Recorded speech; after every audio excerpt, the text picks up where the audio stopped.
Hi, I'm Sarah Fishman. This is City Council Spotlight. It's May 27, and we are here with Katjana Ballantyne. Am I saying it right at all? Katjana Ballantyne. All right, so okay, that's who it is. And you are the Ward 7 City Councilor, right? I am. And just a little bit of review for me, if no one else. How long have you been on the City Council? So I've been on the city council, what is this, May? So 6 years and about 5 months. I Wow. won my election in November of 2013 and started in January of 2014. And you represent Far West uh, Somerville. Yes. Your house is like practically on Elroy Brook Parkway, it looks like. I couldn't tell for sure.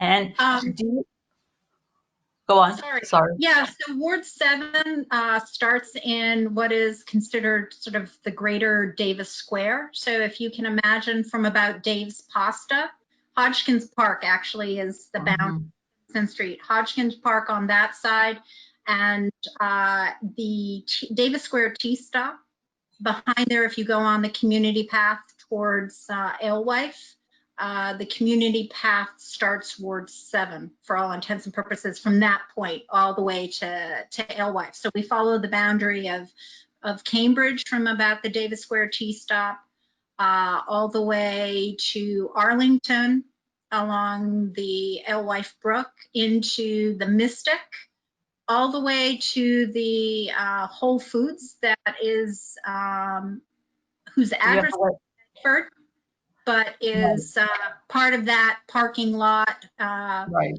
in Ward 7, the U-Haul storage, and then Yes. Tufts University. I have primarily the residential portions of Tufts University, the off-campus housing, and yeah. So is it correct you do not own a car, you and your family?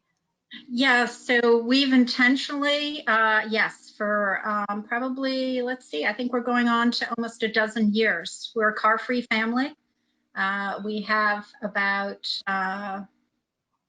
6, 7 bicycles of various kinds, used ones, and families, family has given up their, extended family has given up their bikes. So they said, hey, do you guys want that? We use public transportation. So I have all kinds of road bikes. It's sometimes difficult to ride the bikes because of the road conditions. And for 5 years, I It's hard to even walk. I, yes. I I see those signs, explore whatever it is, however many miles of neighborhoods, and I go running on these residential streets, and I fell. I went like that. I mean, it is not as smooth as the bike path. No, So it's not. And I was going to say is that I commuted into Dorchester, almost to Ashmont, riding my bike and watching wow, sort of for 5 years. So going that Somerville through Cambridge into Boston down to the southern part of Dorchester.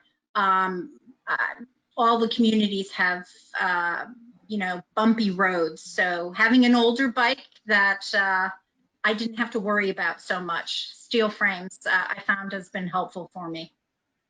all right. So I want to come back to some of these issues of transportation and transit, but I first want to talk a little, have us talk about COVID-19.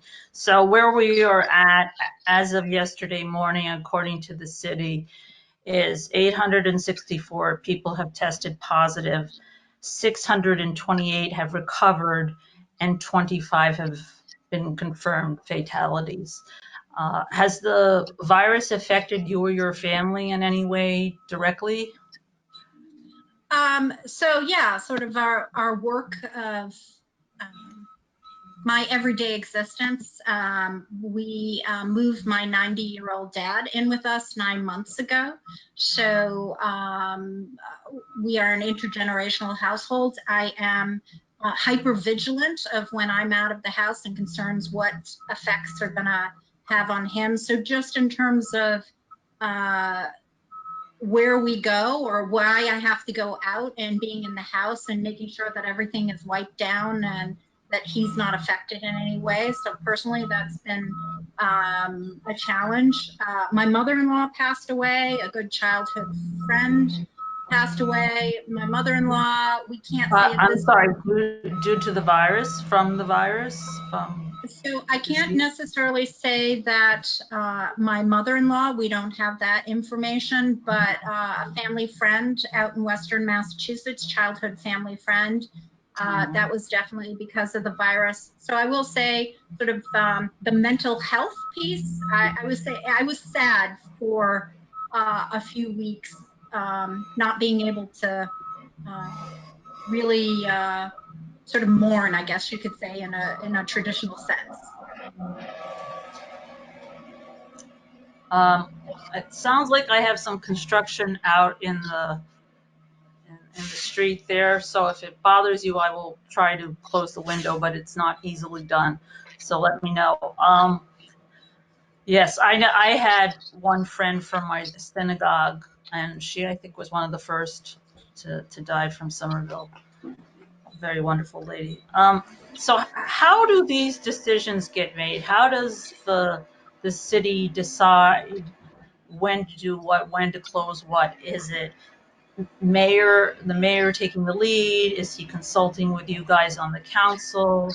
I believe there's an epidemiologist who's a consultant. Is that someone from a university or hospital? How are those decisions made?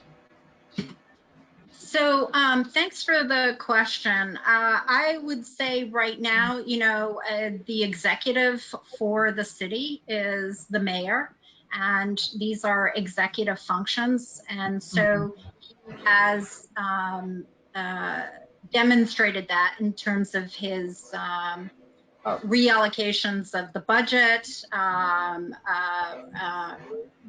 reallocations, I guess you could say, of staff who could help out, or if they had more on COVID because they couldn't do their normal positions. So it is primarily an executive function. Has the mayor asked us? I mean, we are. I would speak for my colleagues that we all chime in when we feel that certain things need to be addressed. And I have advocated for my constituents as my colleagues have. So, but the mayor has said that he is making his decisions based on data. Trying to make it based on data and doing the best we can.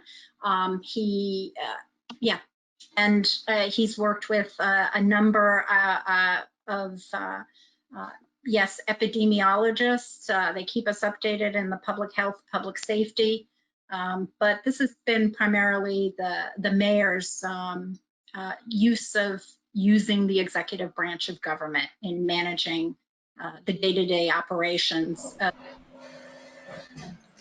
And can you explain, just summarize how this opening of the economy is taking place, what these phases are that have been just announced?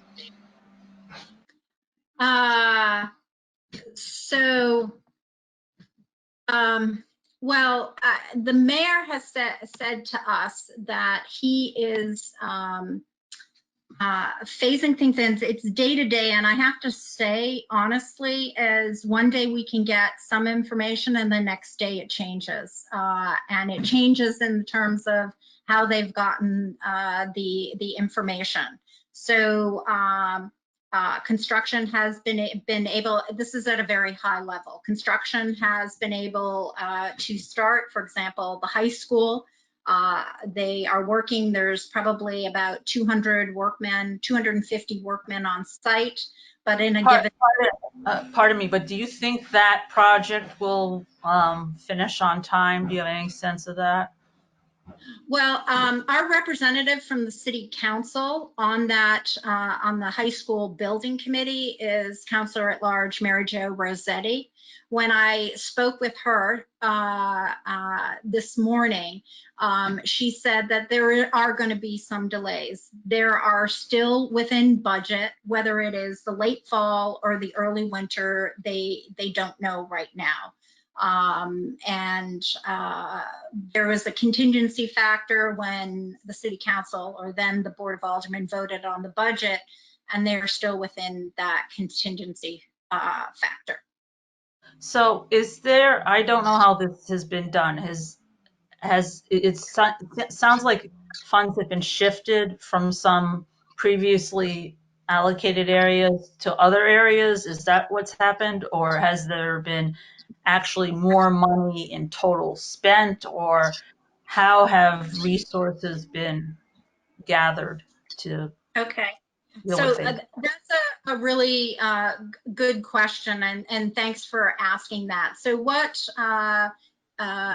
Ed Bean, the Director of Finance, has done is in our budget books, there are line items, and the line items don't say anything about COVID expenses. So they went through every department and identified which departments would have to help in the COVID response. And so they created a new line item, whether it was the executive, whether it was ISD, Inspectional Services Department, whether it was police or fire. So they added new line items, they inserted rows, and they added new line items. And then that was the first step. And then the second step was they asked all departments, what is unexpended at this point? So what haven't you used as of March 15th? And can it be then transferred to the line items that are for COVID expenses?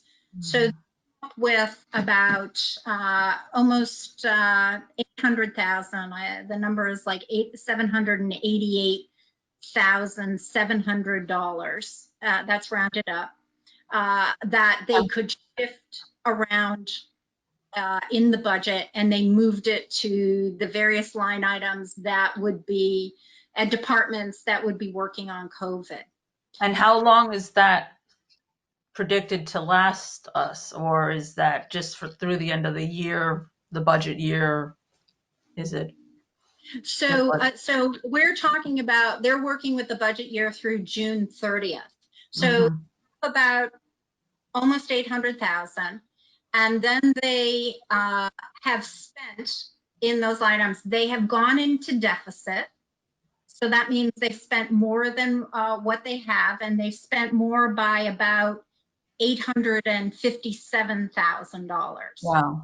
Together, we're like at one point, the cost so far as of as of Friday is about 1.6 million for the 3-month period. Do you have any sense of how that compares to other communities, to other parts of the country? I mean, in some ways it sounds like a really big number. In some ways it sounds not so big. It depends on, the disease has so many different tentacles, ways of affecting things. So do you have any sense of how? No, I don't. But could I just finish on that piece as just an explanation on the to answer your direct question? No, I haven't checked with other communities on how they're dealing with it. But if our expenses we're anticipating are about 1.6 million, and this is estimated through the end of June 30th, and we have gone into a deficit. That means we've spent more than we expected to budget for by about 857,000. How do we pay for that? Because states and municipalities or municipalities in the state of Massachusetts they can't carry deficits. So the state, the Department of Revenue, and the state hasn't given municipalities much guidance on this, is saying, let's figure out how you're going to deal with that deficit. Can it be carried over for a 3-year period? Can you expense it someplace else? But I think that according to Mr. Bean, who is the Director of Finance for the City of Somerville, he's not so concerned about finishing out FY20, so June 30th. They put a hiring freeze on any new staff. That was my next question. Yeah. For this year, but I certainly anticipate it coming into the next budget. So they put a hiring freeze. They've also said that they would freeze capital projects that might be in place. So instead of being say like the Healy athletic field, the new Healy athletic fields, between the Healy School and the Mystic Housing development residences, most likely won't get done in the next year, which we had anticipated. So we think that, according to Mr. Bean, we'll be able to close out FY20, which is June 30th. When we go into FY21, he's expecting, or he's projecting, that we'll be about 15 million short revenue than where he thought we would be. And so the question is, what do we do with that 15 million? We can get some. The state hasn't quite given us out. There are opportunities to get funds from different areas to pay down. So after June 30th, we're still going to have COVID related expenses. We're going to be getting about $7.1 million through the CARE Act, through the federal government, that we can apply to that. That's specifically designated for Somerville. We will also be able to use money from FEMA. The exact details are still to be determined, but we're going to try to apply to FEMA first and then use the CARES Act. So I have some questions about the CARES Act. There was a little item, I think, in the Somerville Journal. I think it was from last week, and Matt McLaughlin, Ward 1 city councilor, said something about the quality and the type of food that was provided, and that in some cases immigrant communities were receiving foods that were not useful or familiar to him. And he wondered about using the Somerville Cares Fund to get grocery gift cards as opposed to delivery of meals, which I know the city has been doing a lot of. So do you have any, you actually co-sponsored that, didn't you?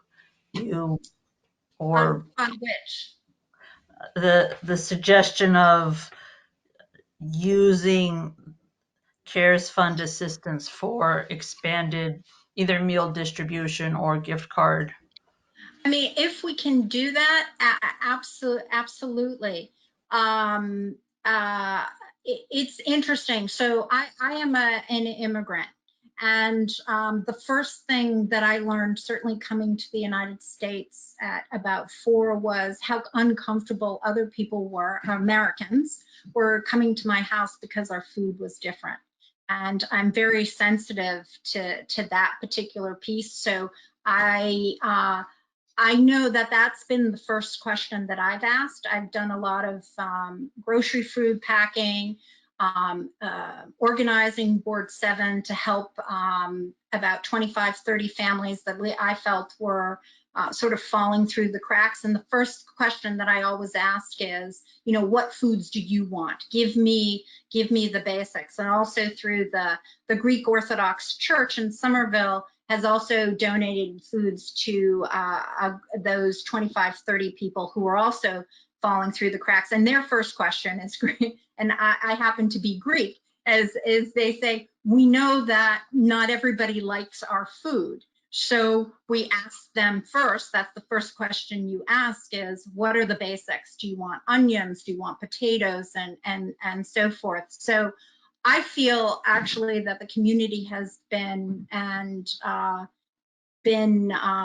really conscious and sensitive to that question. So I haven't experienced that myself in terms of people feeling uncomfortable about the foods. In terms of the allocations of the CARES Act and what the money can be used for, the detail is still to be determined. The city grant writer, Ms. Hartke, has been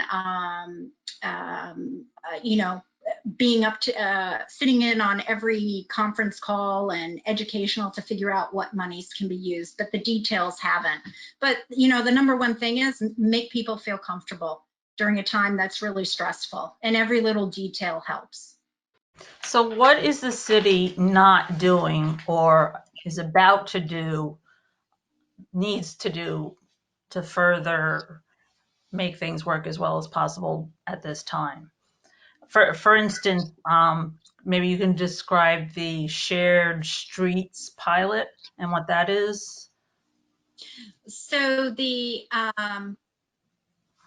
so the shared streets pilot, the so bike sales have gone through the roof. Yes, I'm not surprised. Because people are not feeling comfortable being close to one another. And the sidewalks are maybe 36 inches wide. In some areas in the tighter neighborhoods, they aren't. So the idea of sharing the street is just reallocating that public street for everybody's use. So if you have a two-way street, it might become a one-way. And the parking, so they can expand the sidewalk into the street. So when people are walking down the street, they can stay 6 feet away from one another. And these are temporary expansions, right? You're using plastic removable or something barriers, and that's Right. why. And you can move. You can say close off one street. Tell me if I'm getting this right.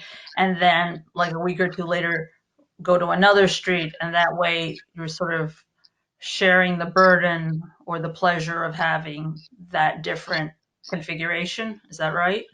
Yeah, that was said, yeah, that has it. I mean, I was on a conference call yesterday with a scientist, epidemiologist, and environmental science doctor with the mayor, with the faith community. And he reiterated that people are super spreaders, and that most transmissions happen in small settings. So wearing masks is really important, and how you move around in circulation space is really important. And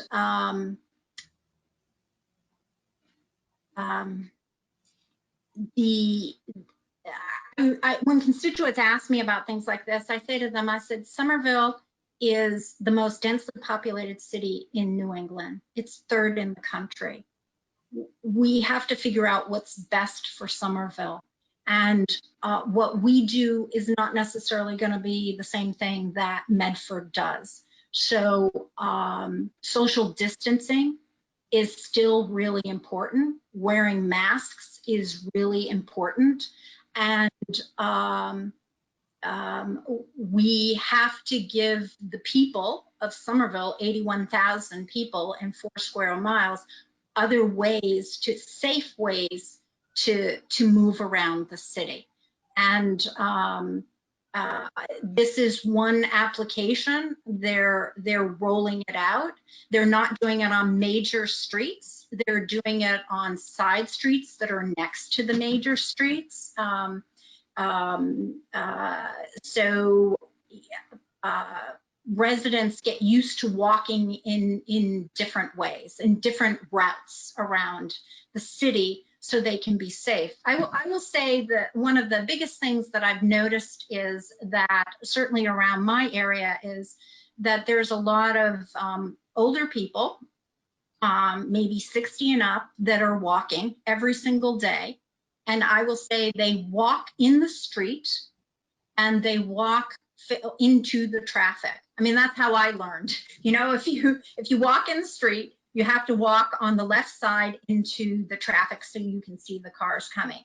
And a lot of women, a lot of older women, certainly my constituents around here, is because they say and they'll walk in bike paths if there's, you know, dedicated bike paths, and they'll say, well, it's unsafe for me to walk on the sidewalk. So they were already organically doing that. It's just now we are actually shifting things around in a visual way to try to make it safe. And like you said, they are temporary fixtures that are going up and cones that are going up. So the city can figure out how it works and can adjust going forward. So we only have a few more minutes. I wanted to ask you, there's been these sorts of studies now suggesting correlations between zip codes and poverty and presence of communities of color having a higher incidence of the virus, either cases or fatalities. Is this going to change at all? I mean, I know you said this is an executive function discussion, but is this going to change, you think, at all, how the city allocates its resources? I know I'm giving you like 2 minutes to answer, so I'm Yeah, sorry. no, I think that's a great idea, but it's based on how many people get tested. Because Right. if you look at the 3,200 public housing units in the city of Somerville, nearly a third of them, like 950, are in Ward 7, and they're clustered in campuses. Headquarters. Yeah. Campuses. So I don't know whether they've all been tested. So it's the data is as good as if we got everybody tested, then we would be really we'd have a better understanding. I'm not saying that. I think, in my opinion, answering your question, if the data means uh, uh, that one zip code is being underserved or needs more attention, totally go for it. But at this point is we just don't know how many have been tested. And if you base it on, you should sort of overlay that, I would say, with, you know, the housing units too. And that might be able to reveal some other information. Maybe some areas aren't being served as much. Right. I probably, if not definitely. We have to wrap up here. Is there any announcement or virtual meeting you want to plug in this last half moment? So I would like to remind certainly the area that one of the largest redevelopment projects, the Clarendon Public Housing Unit that is on North Street, Powderhouse Boulevard, and Alewife, will be going to its first meeting of the Zoning Board of Appeals on June 10th. So I Okay. think that would be, we've had 11 community meetings plus, you know, probably another 30 meetings with just residents. So it's an important project. You're going to change residences from 200 to about increasing it to 600 units. It's an Wow. important project. Well, on that large note, we need to stop. This has been City Council Spotlight. I'm Sarah Fishman. We've been with our Ward 7 City Councilor. Have a nice day.